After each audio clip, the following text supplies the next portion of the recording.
पूरे वेतन पे पेंशन मिलनी चाहिए, ये पहले से लिखा था, बाद में इन्होंने निकाल दी वो चिट्ठी। फिर उसके लिए कोर्ट में लोग गए, कोर्ट ने निर्णय दिया था, पेंशनरों के पक्ष में कोर्ट ने निर्णय दिया, सुप्रीम कोर्ट ने, कि इनको ये हायर पेंशन, क्योंकि ज्यादा पैसे भर रहे तो ज्यादा पेंशन मिलना वाजिब है। केंद्रीय कैबिनेट की बैठक में बड़ा फैसला लिया गया है, सरकारी कर्मचारियों के पेंशन सिस्टम की समीक्षा होगी। इस वक्त की बड़ी खबर आपको बता रहे हैं, बुजुर्ग व्यक्तियों को पेंशन में राहत दी जा सकती है और 10,000 रुपए मासिक, यानी कि हर महीने 10,000 रुपए पेंशन सरकार दे सकती है। नई पेंशन स्कीम से क्या मिल रहा है, क्या कहा गया था, मिल ही रहा होता तो विरोध क्यों करते? कहीं इसका हाल फसल बीमा जैसा तो नहीं। इसमें चाहता हूं, भारत की पूरी जनता का सहयोग चाहता हूं। धन्यवाद। पेंशन धारकों के लिए बहुत ही बड़ी खुशखबरी, पेंशनभोगी संगठनों के साथ मीटिंग में केंद्र सरकार ने पेंशन पर किए 5 बड़े ऐलान। लोकसभा चुनाव से पहले बड़ी खुशखबरी पेंशनर्स के लिए आ चुकी हैं। अगर आप भी एक पेंशन धारक है, केंद्रीय कर्मचारी, राज्य कर्मचारी, और अगर आप भी एक ईपीएस पेंशन धारक है, तो ये जानकारी आपके लिए बहुत इंपॉर्टेंट होने वाली है। पेंशनभोगी संगठनों के साथ मीटिंग हुई, जिसके अंदर केंद्र सरकार ने पेंशन पर 5 बड़े ऐलान किए हैं, जो कि सभी पेंशन धारक है उनको जानना बहुत ही जरूरी है।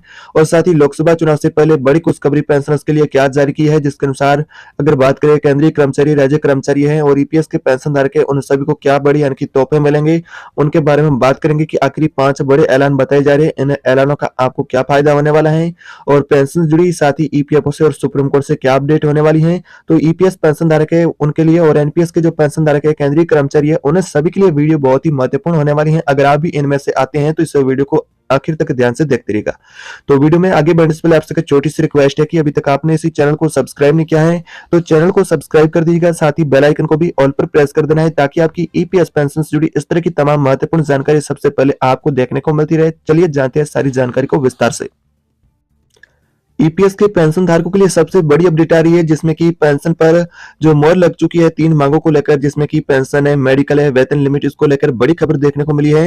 यानी कि पेंशन पर अशोक रावत की मेहनत लाई रंग और पेंशन धारकों के लिए जारी हुई बड़ी फाइनली खुशखबरी। पेंशन है ईपीएस जिसे बढ़ाने को लेकर जो पेंशन की 4 सूत्रीय मांगे थी, जिसमें से 3 मांगों को स्वीकृति मिली है। इस तरह की बड़ी मीडिया रिपोर्ट के अनुसार अपडेट देखने को मिली है। तो इस अपडेट की आखिर अब सच्चाई क्या आने वाली है? क्या आपको पेंशन है जो 4 सूत्रीय मांगे, जिसमें की 7,500 रुपए की पेंशन को लेकर मांग थी और साथ में फ्री मेडिकल की सुविधा को लेकर पेंशनर्स की मांग थी, और वेतन लिमिट है जिसमें कि 15,000 रुपए का जिसे बढ़ाया जाए या फिर वेतन लिमिट को खत्म किया जाए। तो ये 4 सूत्रीय जो पेंशनर्स की मांगे थी, जिसमें नए पेंशन धारक उनको भी शामिल करने का प्रावधान था। इन 4 सूत्रीय मांगों में से 3 मांगों की स्वीकृति मिली है। इस तरह की मीडिया रिपोर्ट के अनुसार अपडेट देखने को मिली है। तो इस आखिरी अपडेट की पूरी सच्चाई क्या है वो भी जानेंगे, साथ ही अपडेट क्या बताई जा रही है, जिसमें कि पेंशन आपकी ईपीएस 1,000 रुपए की मिलती है, जिससे कि अब बढ़ाने के बाद 7,500 रुपए के साथ में आपको डीए भी मिलेगा, यानी कि महंगाई भत्ता भी पेंशनर्स को दिया जाएगा। और बात करें दूसरी मांग ये भी थी कि पेंशन धारक है उसके परिवार को फ्री में मेडिकल की सुविधा भी प्रदान की जाए। और साथ में अब ये अपडेट देखने को मिली कि साथ में पेंशन धारक है और उसके परिवार है और उसके इनकी बच्चे है पत्नी, उनको भी पेंशनर्स के जो बच्चे पत्नी है उनको भी फ्री में मेडिकल की सुविधा दी जाएगी। और वेतन लिमिट की बात करें तो वेतन लिमिट आपका जो 15,000 रुपए, जिससे बढ़ाने को लेकर अपडेट आ रही है कि अंतिम वेतन के अनुसार आपकी पेंशन की गणना की जाएगी। तो आपको बता दिया जाए कि इस तरह की जो मीडिया रिपोर्ट के अनुसार ये अपडेट देखने को मिली है। लेकिन फिलहाल केंद्र सरकार ने पेंशन की ईपीएस राशि को लेकर कोई भी नई प्रतिक्रिया नहीं दी है कि आपकी पेंशन इतनी लागू की जाएगी। और जो पेंशन का मामला है जो कि सुप्रीम कोर्ट में लंबित है, जिससे कि 15,000 रुपए के सैलरी बनाने को लेकर मामला जो सुप्रीम कोर्ट में था, जिससे कि अभी तक कोई भी निर्णय आधिकारिक रूप से जारी नहीं किया गया है। इस तरह की मीडिया रिपोर्ट के अनुसार आपके लिए पेंशन ईपीएस को लेकर जानकारी होने वाली है, जिसमें कि 4 सूत्रीय पेंशन की मांगे अभी लंबित है, जिसको लेकर केंद्र सरकार और ईपीएफ ने भी ऐसे कोई भी आधिकारिक जानकारी नहीं जारी की है कि 7,500 रुपए की पेंशन आपकी लागू होगी, मेडिकल की सुविधा मिलेगी, हायर पेंशन मिलेगी। तो ये मांग जो पेंशनर्स की वो लंबित है।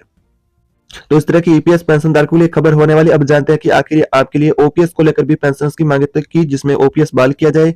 तो ओपीएस को लेकर भी लेटेस्ट अपडेट आ रही है, जिसके अंदर यह भी जानेगा कि आखिर ओपीएस बहाल होगी या फिर आपकी एनपीएस में संशोधन हो गया या फिर नहीं। यानी कि जो पेंशन को लेकर कमेटी बनाई गई थी एनपीएस रिव्यू के लिए, उस कमेटी ने क्या रिपोर्ट सरकार को सौंप दी है या फिर कब सौंपा जाएगा और जिसके अनुसार क्या बदलाव होने वाले हैं। तो अगर आप भी एनपीएस के पेंशन धारक है तो इस वीडियो को देखते रहिएगा अंत तक। अगर बात करें आपकी ओपीएस की, तो यहाँ पर एनपीएस वर्सेस ओपीएस की जो लड़ाई है, जो काफी लंबे समय से चर्चा का विषय बना हुआ है।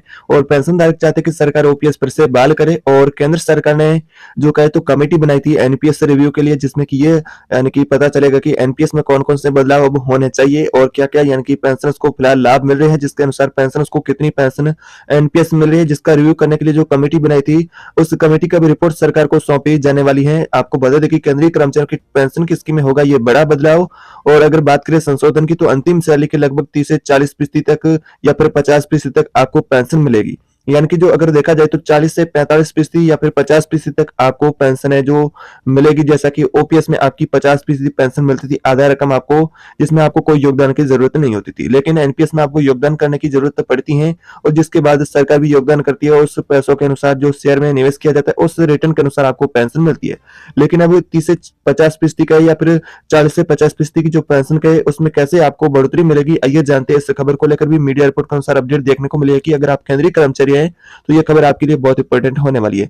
सरकारी कर्मचारियों की ओल्ड पेंशन स्कीम की बहाली की मांग तेज होती जा रही है। सरकार पर दबाव बनाने के लिए केंद्रीय कर्मचारी और पेंशन धारक कर्मचारी लगातार धरना प्रदर्शन कर रहे हैं।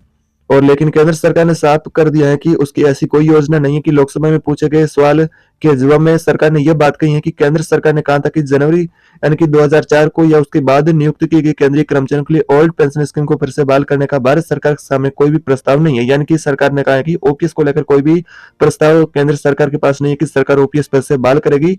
दूसरी ओर एनपीएस को लेकर भी बड़ा अपडेट सामने आया है। जैसा कि केंद्र सरकार ने नेशनल पेंशन स्कीम एनपीएस आपको जो मिलती है, जो साल में संशोधन कर सकती है, जो 2024 में लोकसभा चुनाव होने वाले हैं, जिससे पहले ये अपडेट बताई जा रही है कि सरकार लोकसभा चुनाव से पहले एनपीएस में संशोधन कर सकती है, ताकि यह सुनिश्चित किया जा सके कि कर्मचारियों को रिटायरमेंट के भुगतान के तौर पर उनकी अंतिम सैलरी का कम से कम 40 से 45 का या फिर 50% पेंशन मिले। इसकी सिफारिश हाई लेवल पैनल ने भी की है। एक रिपोर्ट के अनुसार इस मामले से जुड़े 2 अधिकारियों ने बताया कि फिलहाल इस मामले पर विचार किया जा रहा है। यानी कि एनपीएस से जुड़ा यह मामला है जिसको लेकर फिलहाल विचार किया जा रहा है कि किस हिसाब से यानी कि एनपीएस में संशोधन किया जाए, और जो देश की अर्थव्यवस्था है जिससे भी नुकसान न पहुंचे, और सरकारी खजाने पर भी इसका ज्यादा भार न पड़े, और पेंशन की मांगों को भी पूरा किया जाए। इस तरह के प्लान को लेकर यानी कि फिलहाल सरकार काम कर रही है। 2 अधिकारियों ने यह बताया कि फिलहाल इस मामले पर विचार किया जा रहा है। तो आपको बता दें कि केंद्र सरकार ने नेशनल पेंशन स्कीम एनपीएस में सरकार कुछ बदलाव कर सकती है। संशोधित पेंशन स्कीम जो कि मार्केट से जुड़ी रहेगी, लेकिन सरकार कर्मचारियों की आखिरी सैलरी का कम से कम आपको पेंशन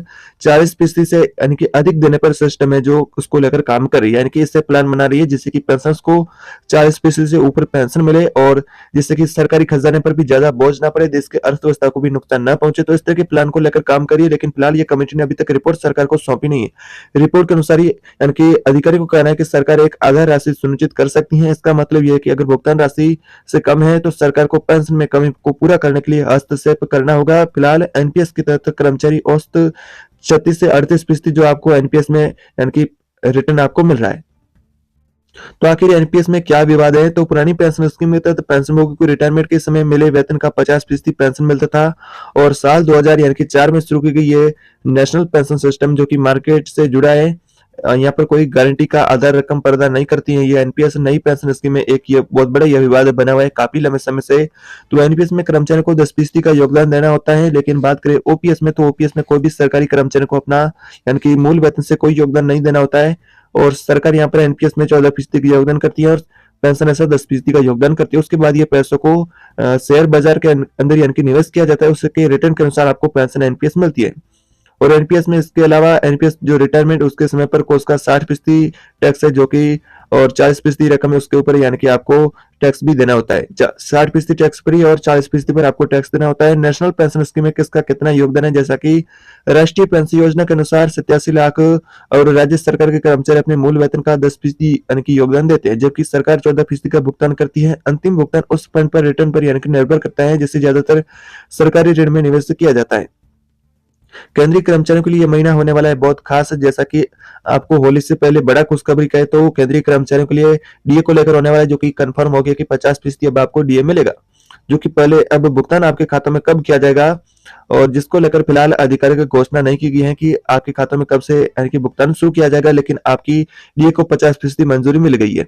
अब केंद्रीय कर्मचारी और पेंशन धारक है उनको पहले 6 महीने का जो डीए मिलेगा जनवरी से, वो यानी कि 50% मिलेगा, जो पहले 40% था, जिसमें 4% की बढ़ोतरी होने के बाद अब 50% अब आपको मिलेगा। तो अब आपके खातों में जल्दी यानी कि भुगतान किया जा सकता है।